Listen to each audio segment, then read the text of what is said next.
Peace, good morning. I'd like to welcome you back into another edition of the Foul Playland. As always, I'm your Foul Player, coming at you from the highways in my new home state of beautiful New Jersey.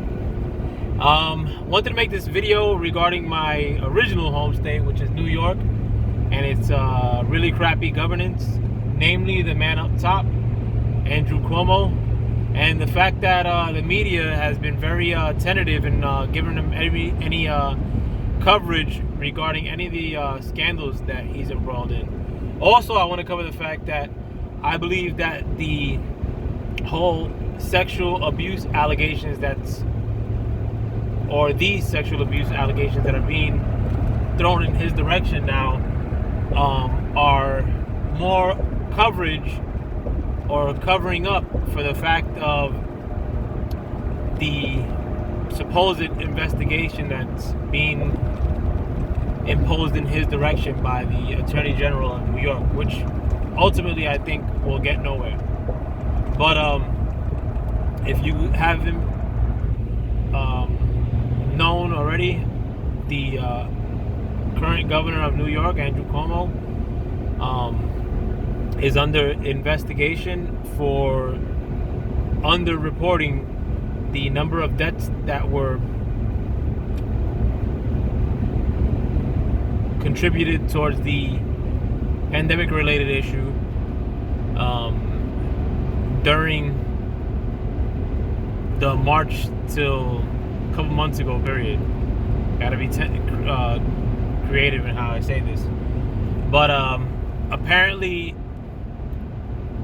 I think they had reported that 6,000 people or more, a little bit over 6,000 people died in the nursing homes due to said illness, when it was actually a little bit over 15,000. So more than double the number that was reported, if my numbers are correct.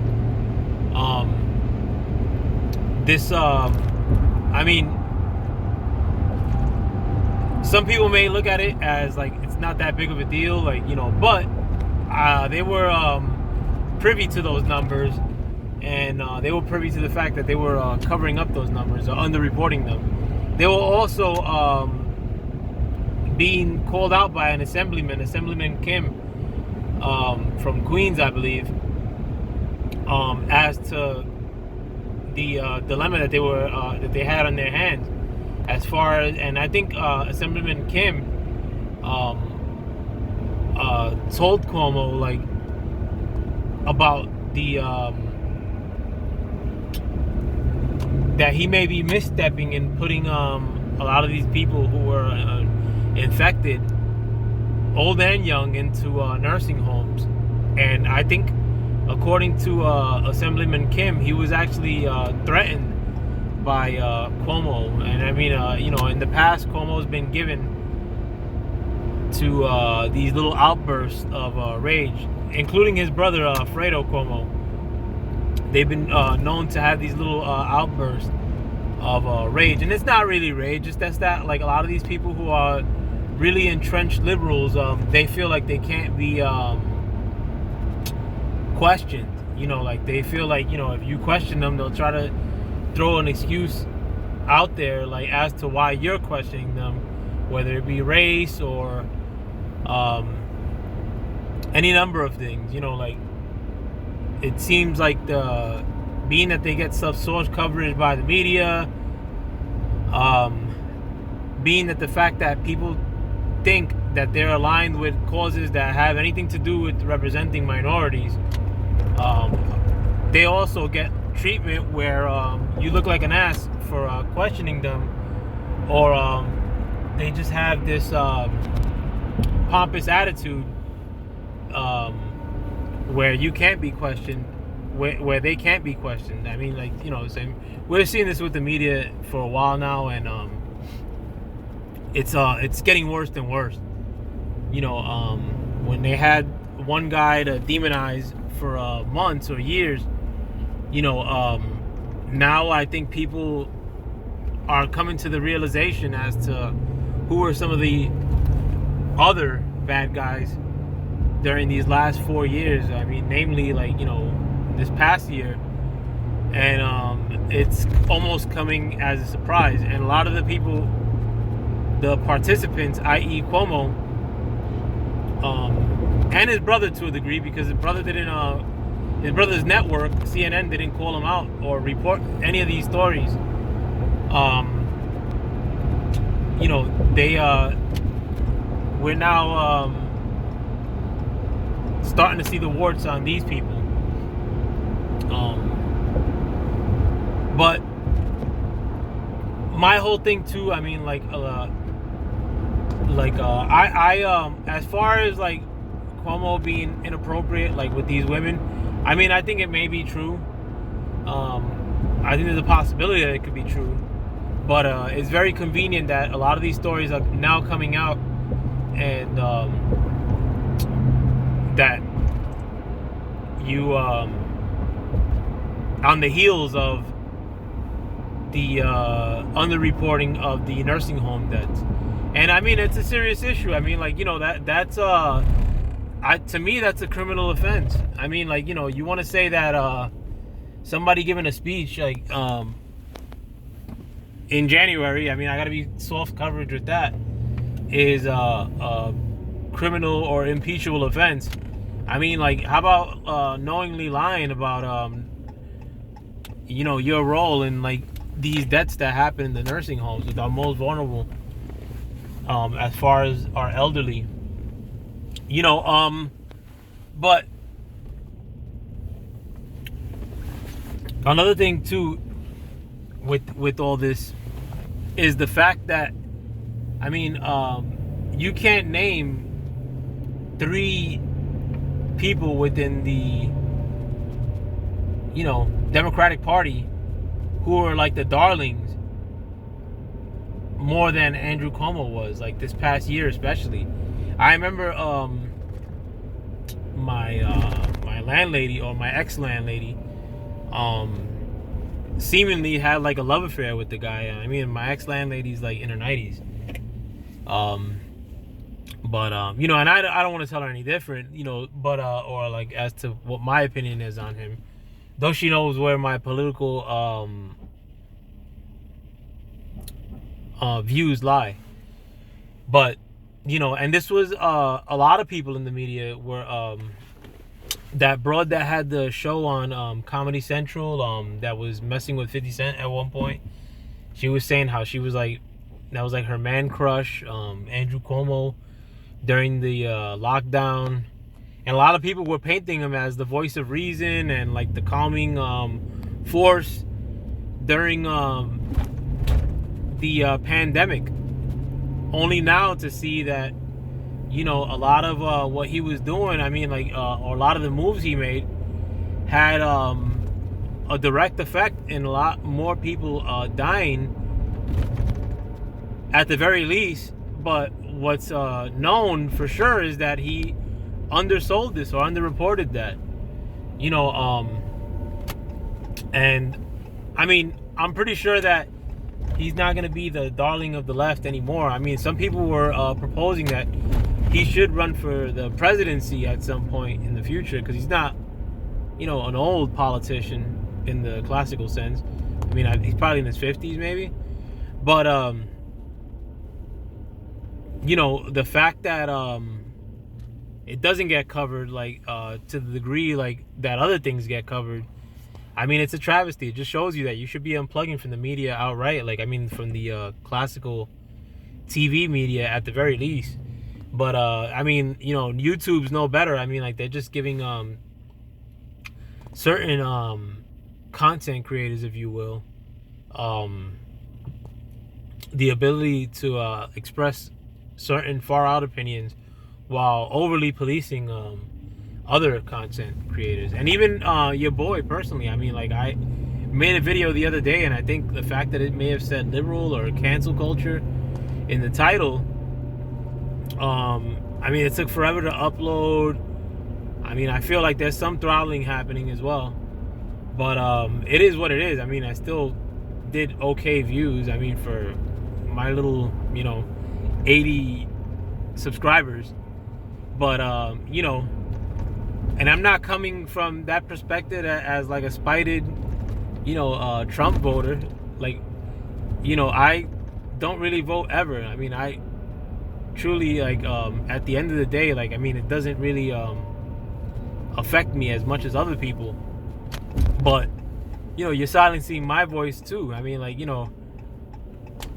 if you're watching this video right now, I mean, there's a very good chance that I grew up way poorer than you. I mean, I put money on it that I grew up a lot more broke than you, and I've been in a lot more hood situations than most of the people that view these videos.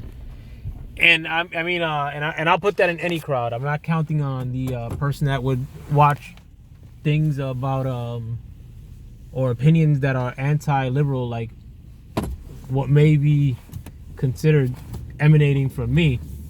I mean, I'll put that on any crowd. I mean, like, I've been a bad boy, and I grew up in a bad area. But and I'm Puerto Rican, so I'm part of a minority group.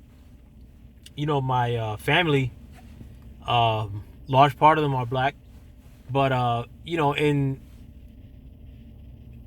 trying to shoot a butterfly with a shotgun, you're silencing my voice, making it seem like I'm some supremacist, if you will, when that could be farther from the truth. I mean, like, by and large, I mean, like, I'm actually the opposite of a whatever supremacist. I have a lot of bad stuff to say about the lighter complexion brothers, if you will. I mean, but the truth is truth. But seemingly, I mean, like, I think the most dangerous thing for these people that run the media, or who are really trying to push a liberal agenda, the most dangerous thing for them is to have a couple voices, not even many voices, like mine, who are from my so-called minority groups, that are not with any part of their agendas, and have zero part of any of their agendas. I mean, and I'm pretty liberal, like, for somebody who has my views. Like, I'm for free healthcare, believe it or not.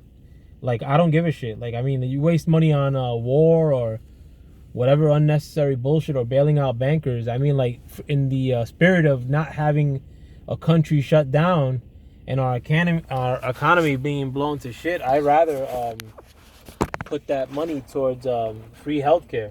I mean, I would like for a strong border too, or a strong southern border, because of drugs and whatnot. And I just don't want to give out free healthcare to every living soul willy-nilly.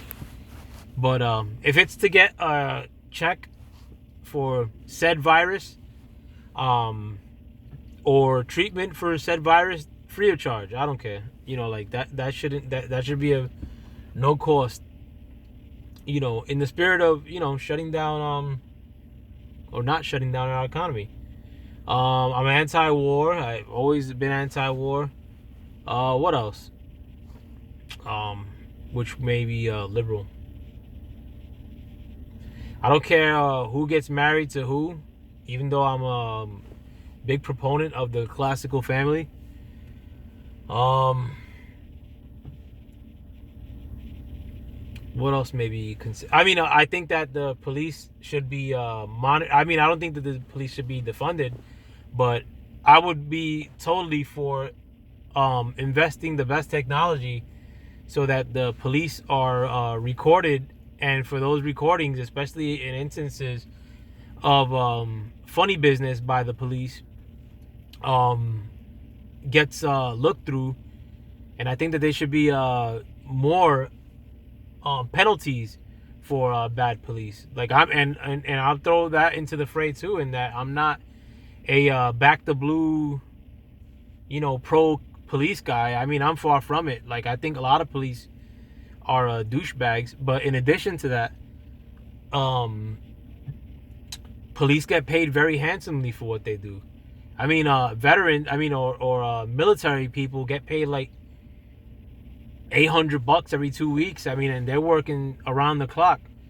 Like, policemen are hustling and locking you up, like, to get overtime, like, or locking you up at the end of their shift to get overtime, and then they get, like, pulling in more than 100K a year. Don't cry to me about how your job is too hard, or have you hugged the cop today? Like, go to hell. Go hug your wife, like, when you get home to your decent house. And I don't knock anybody making money, but police is just a job to me. I mean, like, you don't get any special treatment from me. I mean, you got all the equipment to go out there and bash heads and bulletproof vest. You'll be okay. I mean, nobody's gonna hurt your feelings. You don't need your tummy rubbed because of the job you chose. And that's nurses too. I mean, nurses could go to hell by and large too. I mean, I do commend what they do, but they get paid a lot of money, and they're becoming very shrieky, like teachers are of late, making it seem like they're the authority for all things to do with health and lockdowns and how people should live. I mean, just keep your mouth shut, man. Like, I mean, like, you're not the sole authority based on where you work. You don't see, like, soldiers saying that. Like, I mean, like, soldiers just want to get drunk and have a good time and be jolly and not be messed with. I mean, nurses and teachers follow suit, fall back. Your job's so hard, go home and go to sleep. Yeah, but I went off on a tangent there, though. Sorry. But anyways, let me know what you guys think. As always, I'm your File Player. Peace.